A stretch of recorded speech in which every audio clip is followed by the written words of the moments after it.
After an impressive rookie season, the potential is limitless for Caitlin Clark and the Indiana Fever in 2025. Clark, who was the #1 overall pick in the 2024 WNBA draft, led the league in assists and three-pointers as a rookie while guiding the Fever to the playoffs for the first time in 8 years. With Aliyah Boston, Kelsey Mitchell, and other essential players returning in 2025, the Fever are expected to be a team on the rise with the leadership of new head coach Stephanie White, a national champion at Purdue University in 1999 and a standout with the Fever from 2004. This is White's second time coaching the Indiana franchise. In 2015-16, she achieved a 37-31 overall record with 2 playoff appearances and 1 trip to the WNBA Finals.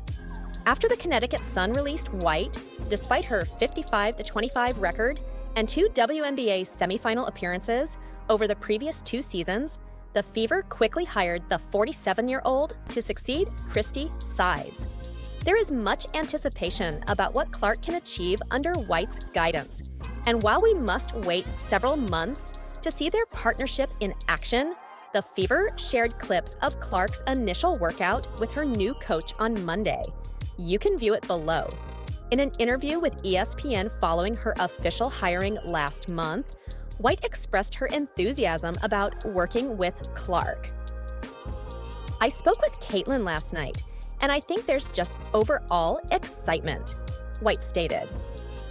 "I have been following Caitlin's career since she was in 8th grade while I was coaching at the college level and covering her college games. And it's an exciting time for me. Very excited to work with her and this young team. She's a student of the game. She loves basketball. She has handled all the attention remarkably. She just wants to play. She just wants to win. And I'm eager to coach players like that and this young franchise, this young team, and take our next steps." The Fever's first game of the 2025 regular season is scheduled for May 17th, 5 months from tomorrow, against the Chicago Sky. Caitlin Clark has become one of the most recognized figures in basketball men's, women's, professional, or collegiate, yet she will not receive the compensation many believe she deserves. Clark was selected as the #1 overall pick in the 2024 WNBA draft on Monday by the Indiana Fever. Following her selection, the details of her 4-year, $338,000 contract were disclosed, causing outrage from many online, including President Biden. Women in sports continue to break new ground and inspire everyone.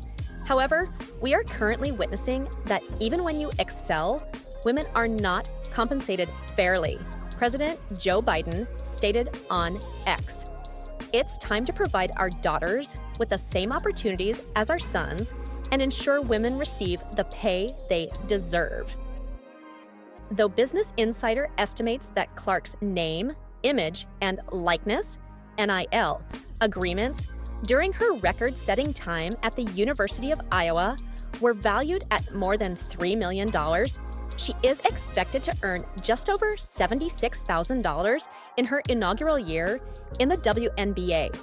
In contrast, Victor Wembanyama, the top overall selection in the recent 2023 NBA draft, earned over $12 million in his rookie season. The other top 4 selections in the WNBA draft, Cameron Brink, Camila Cardoso, and Rickea Jackson, have identical contract structures and pay scales as Clark. Women's basketball is arguably experiencing unprecedented popularity. However, 2 significant factors are preventing the WNBA and its athletes from fully benefiting from this new interest. The first factor is the WNBA's Collective Bargaining Agreement, or CBA.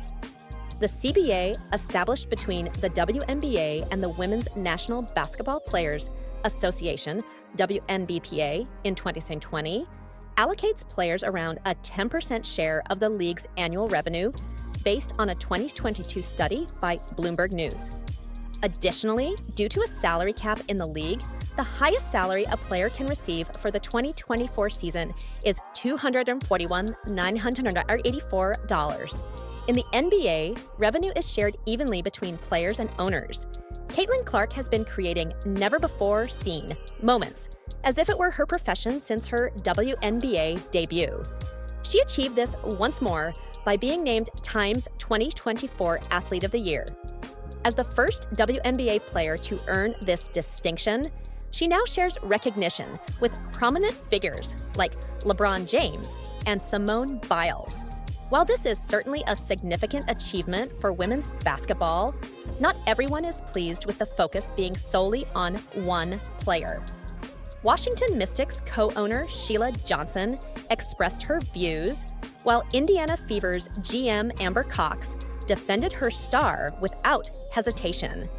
Johnson expressed her dissatisfaction in a CNN interview, arguing that the accolade should have included more players. When you continually highlight just one player, it fosters resentment, she noted. She pointed out the 2024 draft class, which features exceptional players, such as Angel Reese. It's not solely Caitlin Clark. We have so much talent available, the Mystics owner contended. Conversely, when questioned on the matter, she firmly stated, "I think Caitlin Clark deserves that award." The Fever GM underscored the generational dynamics of sports, highlighting how the WNBA, still in its formative years, is progressively establishing its groundwork and has made a significant impact. Cox reflected on her experience in Phoenix and Connecticut, reminiscing about the league's achievements over the years. Yet she asserted that nothing matches the Caitlin Clark phenomenon. "She is a tremendous multiplier," Cox remarked in a podcast titled "In Case You Missed It" with Christina Williams, elaborating on how Clark's prominence has attracted thousands of new fans to the WNBA. She provided a perfect illustration to support her argument. During a game between the Dallas Wings and Indiana Fever, a couple from Dallas, who had never previously attended a WNBA game, found themselves in Cox's sponsor seats. They came solely to watch Caitlin play. By the third quarter, the man leaned towards Cox and asked, "Where has this been all my life?" He then went off to purchase season tickets for the Wings. That illustrates the kind of influence Clark has, transforming casual viewers into passionate supporters in a matter of minutes.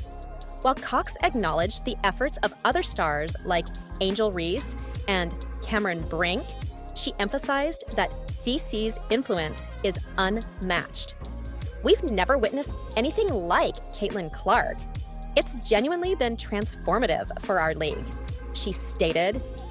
Hence, she concluded, "And for that reason, I firmly believe she deserved the award 100%. She noted that in addition to her on-court accomplishments, this award genuinely recognized the difference and the impact she has had on women's basketball, the WNBA, and women's sports. But amidst all the commotion, Caitlin is back doing what she excels at: hooping. If you know Caitlin Clark, you are familiar with her logo threes and offensive style. However, she's now incorporating more strength into her game.